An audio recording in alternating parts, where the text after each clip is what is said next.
Good Days, Bad Days.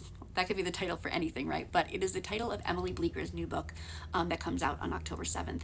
And it took me a hot minute to get into this book, but of course, the audio narration, because I did do the audiobook, is what holds me in. I hope I get these names right.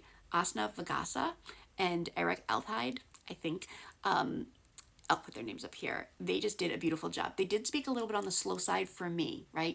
But you could just speed it up and it didn't impact their tone or anything like that. But I think the slow rhythm that they were doing really suited the overall feeling of the book, okay? But this book is about this girl, Charlie, who, when she was 15, she was removed by CPS from her parents. Which that takes a lot. It takes a really difficult situation because a lot of times once you're older, CPS does do less removals, right? That's reality. But it was a hoarding situation. So now, fast forward, she is now married and has a reality show with her husband. Things aren't so great right there. She's dealing with, but the dad calls and says the mother is time here is almost done, and can you come and kind of say goodbye? This is your last chance. She's in a memory care unit because she has dementia, so check your triggers.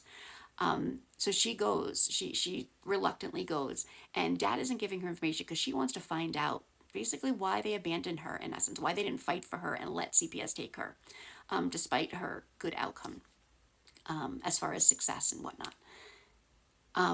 And of course, visiting somebody with dementia can be a different experience every day. It could be heart wrenching. It could be very helpful. It could be abusive. It could be all the things, and it was. This book was dual narrated, but also dual timelined. So you go back in time where you see what's happening with the parents of when they got together, and there's so many layers to it. I said at the end, it was smart, layered, and heartfelt, and I stand by that. And as much as I love my thrillers and my YA and all of that escape, sometimes you need a book that kind of grounds you in reality because these things happen and you need to read them in an entertaining way because the book was entertaining in the end. So anyway, if you're looking for a really good book to like really sink into, both enjoy but also pulls at the heartstrings, go check this out on the 7th of October. Good Days and Bad Days by Emily Bleeker. And of course, the audio, or use your eyeballs. Either way is great.